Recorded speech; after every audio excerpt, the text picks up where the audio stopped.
తెలంగాణ జాగృతి నుండి ఒకటే డిమాండ్ చేస్తున్నాం, ఇప్పటికి కూడా ఒకటే డిమాండ్ చేస్తున్నాం.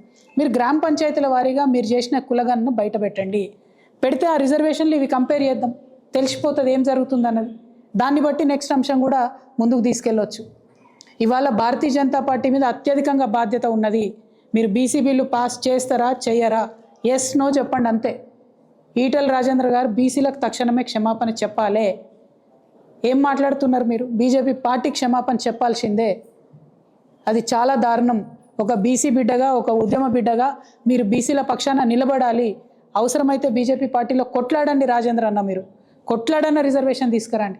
అంతేగాని మీరు బీసీలనే కన్ఫ్యూజ్ చేసేటట్టు పోటీ చేయకండి, డబ్బులు వేస్ట్ చేసుకోకండి అంటే ఇది కరెక్ట్ కాదు. ఒక ఎంపీగా ఉన్నారు, మీరు గెలిచిండ్రు, మీరు ఒక ఫైటర్, అనేకమైన విషయాలకు మీరు అగెన్స్ట్గా నిలబడి కొట్లాడినరు. మీ మీద ఉన్నటువంటి గౌరవాన్ని దయచేసి తగ్గించుకోవద్దని చెప్పి ఈ సందర్భంగా నేను భారతీయ జనతా పార్టీని కోరుతూ, మరి ఈటెల రాజేంద్ర అన్న క్లారిఫికేషన్ ఇవ్వాలి. ప్రభుత్వం ఎస్సీ వర్గీకరణ విషయం మీద స్పష్టత ఇవ్వాలి. తప్పుల తడకగా ఉన్నటువంటి రిజర్వేషన్ల గురించి మాట్లాడాలి. అదేవిధంగా తెలంగాణ వాదులు, తెలంగాణ ఆడబిడ్డలు అందరూ కూడా వచ్చే సంవత్సరం మనం ఈ ప్రభుత్వం చేసినటువంటి రికార్డుని 10 రికార్డుతోని బద్దలు కొట్టడానికి ఆడబిడ్డలు, తెలంగాణ జాగృతి నాయకులందరూ కూడా సమాయత్తం కావాలని చెప్పి మీ అందరినీ కూడా కోరుతూ నేను సెలవు తీసుకుంటున్నాను. Thank you. జై తెలంగాణ, జై జాగృతి, జై తెలంగాణ.